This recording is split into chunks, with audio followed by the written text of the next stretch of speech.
Hello అండి, welcome to శ్రీస్ gang. నేను ఒక చెట్టు చూపిస్తాను చూడండి.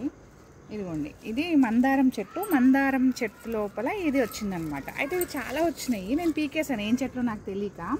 అయితే వీటి పువ్వులు మాత్రం రాఖీ పువ్వులు ఉంటాయి కదా, అట్లా ఉన్నాయి. ఇది రాఖీ చెట్టు. మట్టిలో ఏమన్నా విత్తనాలు వేసినాం అట్లా వచ్చినాయేమో అనుకుంటున్నాను.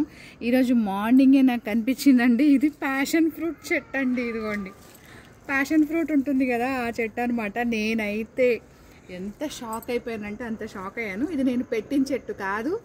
ఎందుకు అంత షాక్ అంటే, నిజంగా మనం మొక్కలు పెడితే, విత్తనాలు పెడితే కొన్ని అసలు రావు. ఇది అసలు నాకు తెలియకుండానే ఇది వచ్చేటప్పటికి నా ఆనందానికి అయితే అసలు అవధులే లేవన్నమాట. అందుకే చూడండి, అంటారు కదా, మనం చేసేది కర్తవ్యం మనం చేస్తే ఫలితాలు దేవుడే ఇస్తాడు అంటారు కదా, ఆ టైపు.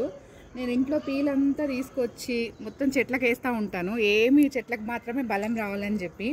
కానీ ఆ చెట్టు రావడము, ఈ పండు కాయడము, ఇవన్నీ నాకు తెలియకుండా జరిగిపోయినాయి. అందుకేనండి, మనం ఏదైనా సేవ చేసినా, దేవుడికి పూజ చేసినా, మనం నిస్వార్థంగా చేసామనుకోండి, ప్రతిఫలం ఖచ్చితంగా దానంతట అదే వస్తుంది. ఇది నా విషయంలో ఈరోజు ప్రూవ్ అయిందనమాట.